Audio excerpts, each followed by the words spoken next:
Now let's talk Nuggets Lakers, and we will go in depth with this one because we haven't touched on this matchup, and it is an interesting one. It is obviously a rematch of the Western Conference Finals. What's the first key that stands out to you here, Logan?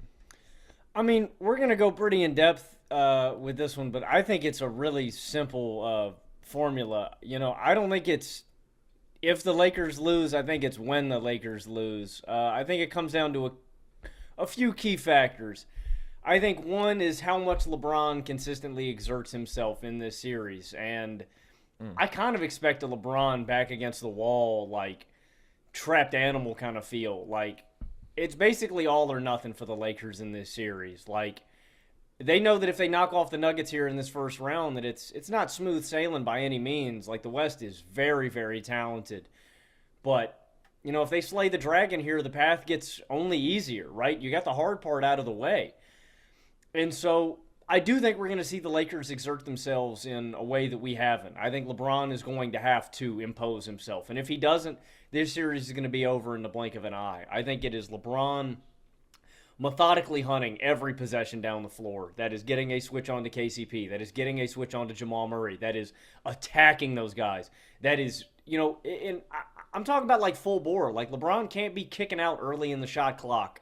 He's got to create real advantages. He's got to take them to the rack. He has got to just use his physical advantages on mismatches against Denver. Those are really the only two guys that I think he's going to be able to really attack down the floor. I mean, the Nuggets are just big. Like if it's a Gordon switch, if it's an MPJ switch, if it's a Jokic switch, LeBron doesn't have any advantages there.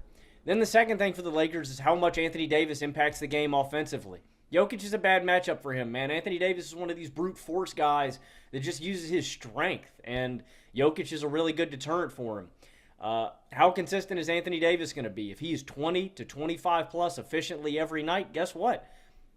The Lakers can prolong this series.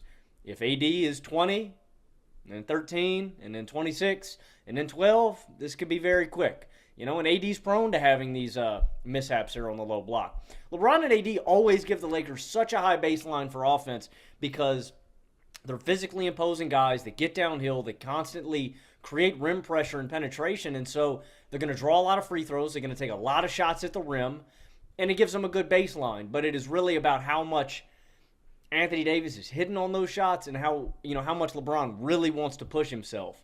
The next key is D'Angelo Russell and Austin Reeves shots falling. As Roy Hachimura, spot-up shooting is going to be huge for the Lakers in this series. And how much those guys are on is going to determine how long the series go.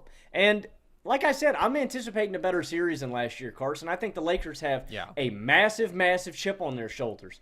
I think LeBron is peeved that they went out sad last season.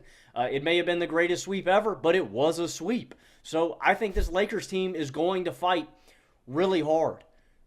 We don't know how many more years of LeBron we have left. We don't know how many more years of this window we have left. And so they're going to have to fight. We already saw one, kind of dynasty fall by the wayside in the Warriors. Like, it looks like the end of an era. And I'm not, closing the door on the Lakers, but there's not that many more opportunities, man. That window is closing fast. And so they understand the gravity of the situation, the importance of this series. I think they are out for vengeance. I think they've got a vendetta against this team. But like I said, man, I don't think it's if. I think it's when. I don't really. I mean, you tweeted this out before we did the show, Carson. I'm trying to come up ways for the Lakers to slow down the Nuggets. I don't know, man. I don't think the Lakers have a path to winning this series, barring a Denver Nuggets injury.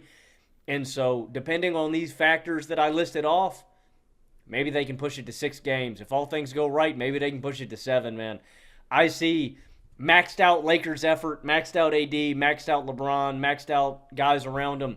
Lakers push the Nuggets to 6, losing a good series. I do expect it to be a more competitive series than last year, and it was very competitive for a sweep. Like, the Nuggets were clearly the better team, but the Lakers were pretty much in every game. Game 1 is when they went down big early, but even that one they made interesting in the second half. Jokic just came out and said it was their toughest series last year. So it wasn't like your conventional sweep. And also, this year, the Lakers clearly are so much better than their seeding. That goes without saying. It should. I know there have been a lot of people saying, oh, why are you treating a play-in team with this sort of respect? And it's because the ceiling they've shown when they're engaged has been super impressive. Since February 1st, home stretch of the season, when they've dialed in, they're 24-10. And the big difference to me between this team and last year's team is the level that they're playing at offensively. They are clicking on all cylinders there in a way that we really haven't even seen in this LeBron AD Lakers era. They're just a better offense than they were last year. Since February 1st, they're third in offensive rating, and there are several key players who are just clearly playing at a much higher level offensively. LeBron was dealing with the foot injury last year in the playoffs, and he was also just clanging every jumper, right? It was really the worst three-point shooting stretch we've seen from him in a long time. He was 26% from deep in the playoffs.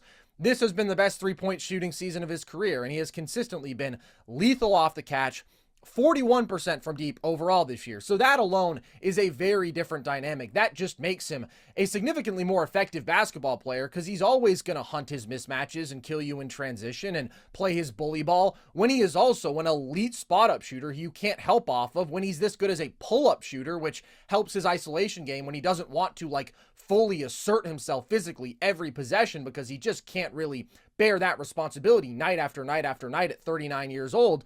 That's when LeBron is damn near a perfect offensive player. He doesn't have any weaknesses, and that's who he's been this year, especially post All-Star break. He's been ridiculous, over 27-9 on 67% true shooting. So he is a much better player than he was at this point last year. D'Angelo Russell was unplayably awful versus the Nuggets. They did still play him. They shouldn't have been. He was the worst version of himself that he can be, taking bad shots, taking the offense out of rhythm, missing every single one of them.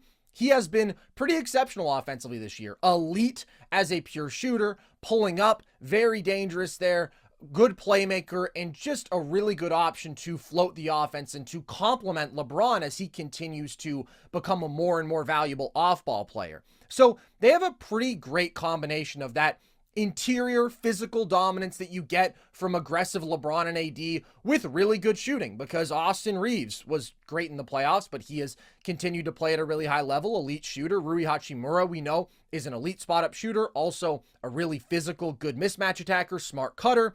And when LeBron is playing like a borderline top 5 player, they have that sort of elite offensive engine who can carry you through these games. And he is going to hunt his go-to actions, Logan. As you mentioned, they're going to invert that pick and roll and say, all right, let's see if we can get an open 3 for Austin Reeves. You hedge, you're a little bit late to recover. He's an incredible shooter in those situations, or you switch it and LeBron can go to work and play his bully ball. I also think using him as a screener was very effective, and something that in the last regular season meeting between these two teams, the Lakers went to in crunch time several times, and they were very successful with it. He's just such an explosive downhill force still, especially when he doesn't have to create that first step with pure quickness, right? You get him rolling downhill with a head of steam. That's a challenge for Jokic to stop. So I think this is a better Lakers offense by a good bit, and I think that gives them the sort of upside that they need to steal a game or two, where last year it always felt like the Nuggets were going to out-execute them offensively, and they just had much more reliable avenues there. The Nuggets offense is still definitely better, and I do not think the Lakers have answers for it, and we'll get to that in a little bit, but the offensive ceiling LA has this year is a lot higher. The other key dynamic is that AD just got punked last year, like absolutely punked, embarrassed. It was such a switch in the discourse between, oh my God, AD is having like the best defensive run that we've seen from any defender this century in the playoffs, to yikes, AD alternating days, not a top 10 player, et cetera, et cetera, et cetera. And really that was because of his offensive inconsistency. Jokic got whatever he wanted. I don't even put that on AD, bro. That's just like the best offensive player ever doing what he does. But 4 of 15 in game 2, 6 of 15 in game 4. That sort of offensive inconsistency is unacceptable from AD. And Jokic is a tough matchup for him in a couple of ways because he's so long. He's so huge. AD is certainly not going to bully him. He's got great hands, and you saw him affect AD on face-ups and cuts and whatnot, rolls, just poking the ball out of his hands. So he's definitely not the worst defensive matchup, especially because AD isn't the sort of consistent, explosive, over-the-top lob threat that he used to be. He still has an advantage there, but for the most part, he's going to try to beat you with his skilled shot making. And he has to be aggressive, I think, and that touch shot making has to be on. And if it is, he can absolutely play better than last year. So there are several components that make me think this Lakers team can make this a more competitive series than last year. D'Lo playing better, LeBron playing better, AD with clear potential to play better just because he can't really play much worse than he did in this series last year. But the real problem for the Lakers that I'm not sure there's any solving is what the hell they do with this Denver offense. Yeah, I mean, I don't know if there's an answer. You know, everybody after, what was it, the first game or the first half last year when they put Hachimura on... It was the second half of the first game, yeah. Yeah, they put Hachimura on Jokic and AD as help side. Oh, they solved Jokic. They solved it. Lakers are going to go win the title.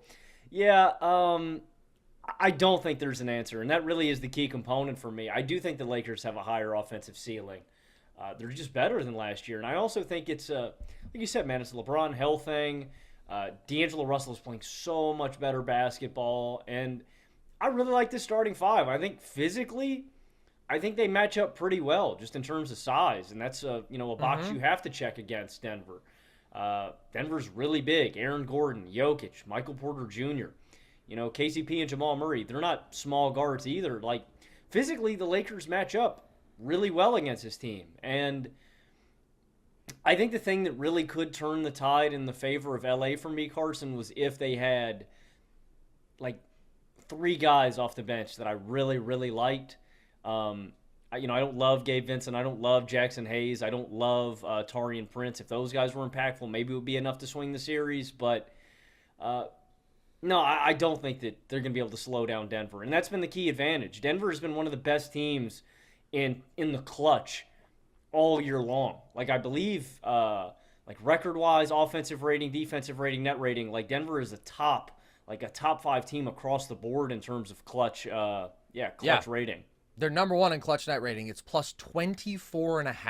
And so that, for me, is, like, the biggest component. We've just seen it too many times where, and I hate doing this, man. I hate always going back to this comparison, this inevitability, but Nikola Jokic, with the ball in his hands in a close game on offense, is like Patrick Mahomes with time on the clock in football. There's just this inevitable feeling where it's like, damn it, man, we did it again. Like, the Bills leave Mahomes 13 seconds. You leave Jokic 10 seconds in a 1-point game. It's like, damn, man, we almost had him. He was right in our clutches, and he just, it's like that old, what was that old commercial with the guy with the fishing rod? I think it was Geico. You got to be quicker than that. You got to be quicker than that, man. And yeah, I have nothing to say on this show about what the Lakers could do to slow them down. I don't know what you could do. Jokic is going to, if you double Jokic and you trap him and you blitz him, guess what? Jokic has eyes in the back of his head. He's going to find that open shooter that you left. If it's in the corner, if it's on the wing, if it's the top of the key.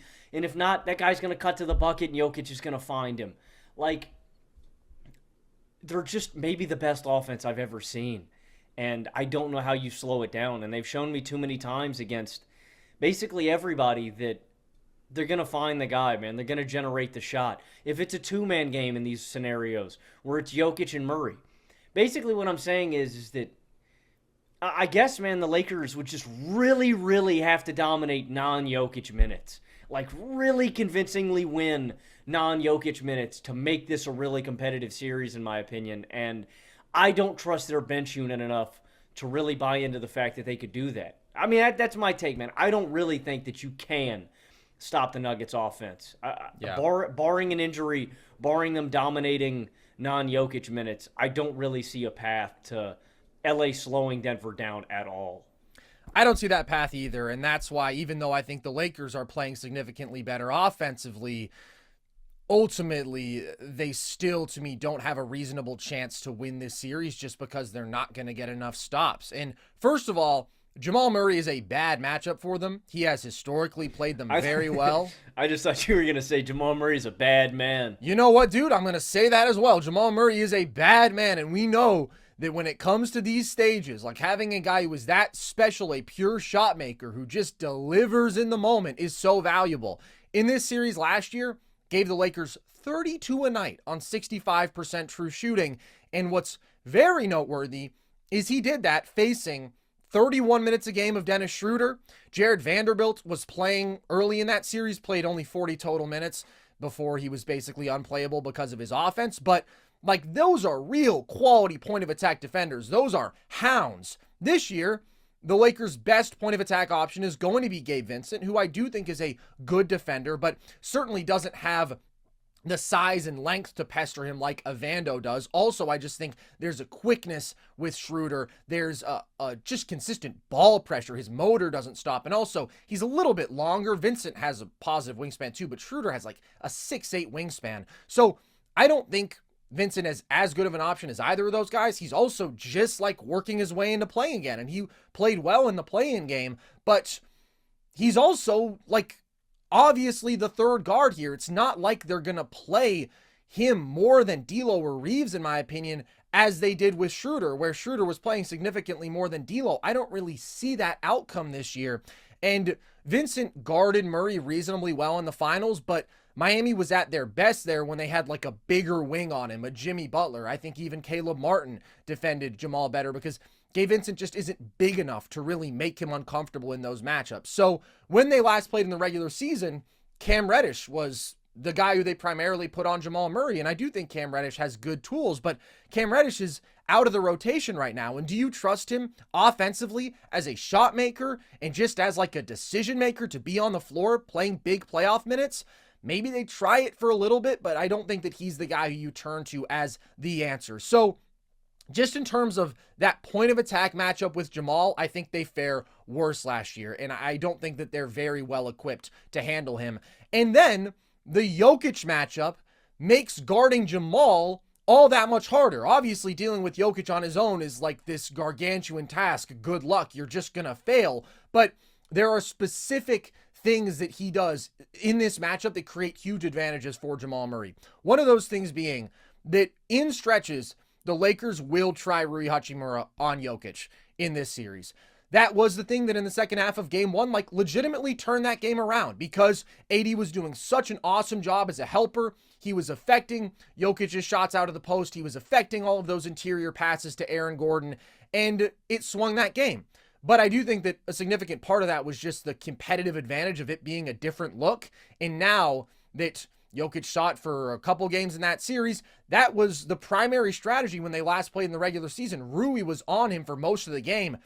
They just ate those looks up alive, man. And I think that there's several reasons for that. First of all, Rui just isn't quite big enough to legitimately hold up as the primary post defender against Jokic. The one team that can really implement that strategy of we are going to have our best interior defender as the roamer, as the guy who can help onto Jokic, and then we're going to leave somebody else as the primary post defender is the Timberwolves, because Cat is not an NBA 4. Cat is a 5 who is playing the 4, right? The guy is massive. Rui is just conceding too much size and strength. And so Jokic can just make those touch shots over the top of him too easily. He doesn't affect those passes to cutters because he's just too small. And the Nuggets have figured out too many ways to avoid AD entirely in those actions, because he will make a couple plays where he comes over as a helper and he blows things up. But when you use Aaron Gordon as a spacer, well, AD is probably going to stay honest, and at that point, he's not as much of a factor as a helper. Or Jokic did an awesome job of his signature fake hook shot into the lob to Aaron Gordon, where AD converges on the help, and then boom, that's an automatic look for AG when he's a cutter. So I just think they've kind of solved that. And also, the biggest problem, arguably, is what it does for the Murray-Jokic pick and roll. Because when you have Rui Hachimura guarding those actions instead of Anthony Davis, everything's a little bit different, right? Rui Hachimura in drop is a little bit different than Anthony Davis, and so Jamal just gets these beautiful, beautiful pull-up looks out of those actions. So I do believe the Lakers have to keep AD on Jokic for the vast majority of this series. I just think leave your best player on him. At least AD has the size and length to force Jokic into some tougher shots than Rui will. Like, AD cannot stop Jokic. Nobody can stop Jokic. We have seen that decisively at this point. I legitimately think he's the best offensive player ever. But put your best defender on the planet on him in single coverage. Don't leave the option for the Nuggets to like scheme ways to avoid your best defensive player. This also presents some interesting dynamics though, because at the end of that last game, they did put AD on Jokic finally, and then they were switching the Jokic-Murray pick and roll. That gave Jokic these huge mismatches where now he has Austin Reeves switched on to him. Like, AD can hold up well against Jamal Murray, but the problem is now, well, if Murray misses a pull-up three, a step-back three, guess who gets the offensive board? It's Jokic. If he throws that entry pass or that pocket pass, Jokic now has a huge size advantage. So I think what they probably have to do is sit Anthony Davis in drop, have him active in that drop, right? But as crazy as it sounds, and this is the problem, this is why this Nuggets offense, and specifically this two-man game, is so ridiculously good. I think they have to make Jamal Murray beat them with his pull-up shooting by basically conceding those looks, because there just isn't a good answer. You certainly cannot trap. I've seen some Lakers fans, why do we never double Jamal Murray? You don't give Jokic a 4-on-3. That's why. I don't even think AD can necessarily start the series playing at the level of the screen, hedging hard, because then you're conceding those pocket passes. You're letting Jokic get to his 65% floaters or pick you apart with the 4-on-3 with the shooting around him and Aaron Gordon in the dunker spot. I just think you have to hope that Jamal is missing his pull-up jumpers. And that's why there's no good answer. That's why I do not envy Darvin Ham, because I just don't think you're taking this Nuggets offense away. I personally believe that Jamal Murray is going to make those pull-up jumpers at a very good clip. And if he is just absolutely murdering you like that, that's when I think you have to be willing to switch to AD playing at the level of the screen. And he affects those pocket passes better than anybody else. So maybe he can get some hands on those, but giving Jokic that sort of runway and that sort of advantage is just really, really scary to me. So that's the bottom line. Every defensive configuration that I consider, the Nuggets are getting great offense. And that's what they do. That's why they are one of the best offenses ever. They leave you without answers. Jamal is too damn good as a pull-up shooter. Jokic is too damn good at everything. Too damn good a pick-and-pop shooter. Too damn good a touch shot maker. Too damn good a passer. Too damn big. Too damn strong. And so that's where I just struggle to see LA winning this series. It's not about them generating offense. It's about them getting stops. And you mentioned the clutch factor. LA has been a good clutch team, but nobody is better in the clutch than the Nuggets. And when they get to those bread and butter actions, nothing is more unstoppable than Murray Jokic pick and roll, especially if you have Aaron Gordon in the dunker spot, right? And if you are playing like a hard hedge look and then Jokic can throw up those lob passes to AG. Their process is just so refined. They're so dialed in all the time. They're just a machine. They don't go through these sloppy stretches when it comes to playoff basketball like other people do. Their floor is so damn high. And when it comes down to winning time, when these games get close, they just grind out these wins better than anybody else because they create better shots than anybody else. And they have the best player on the floor by a large margin who you just cannot take away. I bet on that being successful. This Lakers team is scary. They are not as good as the Denver Nuggets. And even like, I think the big key thing that you also hit on too, dude, is even when they're not hitting those shots or creating those looks, like they're creating advantages. Like when you talk about if you double Murray out of that and you concede the backside, then they've got a rebound. Like there really is nothing.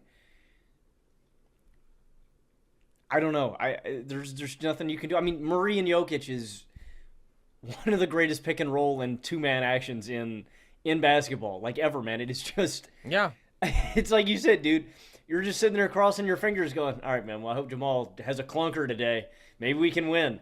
And It's like, am I going to bank on Jamal Murray having 4 clunkers of games in a single series? No. I'm just not. I don't. Yeah, I wish I could come on here and tell Lakers fans that there's a way, man. That there's a how. And I just don't, man. I really don't. I don't think there's a solution. I don't think there's a way that I can see this happening, man. Barring something unexpected happening, I think the Nuggets just handle business. I agree. How much do you think Gabe Vincent plays in this series? Do you see a world where D'Lo is off by enough, or it could be Austin Reeves as well, but I think he's the more competitive defender. I think he just has the better feel. He'll impact the game more if he's not knocking down his shots. Because I'm just thinking the point of attack defense without Gabe Vincent out there is a just flagrant problem. And I don't even love it with Gabe Vincent, but without him, like, Jamal's going to eat. I'd say 16 to 20 a night. I really don't see Reeves or D'Lo being off. D'Lo's shot, man, has just been Yeah. so butter. Like there was this one play the other night. He like drives to the right elbow, pump fakes, never leaves his feet, gets a defender to jump, and like he never leaves his feet and just like hits. His jumper's been so wet this Oh, season. yeah. I wanted to ask you, like, I think Gabe probably plays 16 to 20. I think that's about the range you can give him. You want to give him enough and he's a good enough like spot up and pull up shooter where if he's left open, like he's gonna hit Absolutely. it. Absolutely. Good you shooter. you know if you want to give him a screen, he was stepping into a lot of. He's a good step into his shot, 3-point shooter. Like last year when the Knicks were leaving him and letting Miami set those screens up top, he was killing them. Does Vando change the complexion of the series at all if he was available? Well, he's the best point of attack answer, but I just think probably you're bleeding too much value offensively. So I think at the end of the day, like the Lakers' formula here would probably have to be unconscious shooting, unstoppable LeBron, super aggressive AD. And that's where I agree. I think D'Lo and Reeves are both going to play like 30 plus minutes. I think that Vincent will be the guy who plays the most off the bench in this series. But I just think the value that they bring as shot creators and shot makers is so significant. And I don't like their formula to getting stops in this series whatsoever. Like I said, if your best answer is let's concede pull-up looks to Jamal Murray, who shoots 43% on pull-up threes and 47% from mid-range, that's really tough, man. And that's what the Nuggets do to you. So I think it's a more competitive series than last year. The Nuggets offense, though, is just legitimately unstoppable, and I don't think that changes in this matchup. I'm going to take them in 6. I would put the over-under at 5.5. I'm going to give credit to that Lakers offense and say it goes 6, even though the Nuggets have swept the last 7, right? 4 last year and 3 this year in the regular season. How many games do you see this going? I took Nuggets in 6. Yeah. The Lakers are really good, man. I'm not trying to discredit the Lakers at all. In fact, we have been the guys pushing, hey, the Lakers are like a legit threat in the West for a while. They were number 5 in my contender rankings. They were number 4 in your contender rankings a couple weeks ago. But this is the matchup. This is the matchup where it's just like, boy, you are fighting a real uphill battle.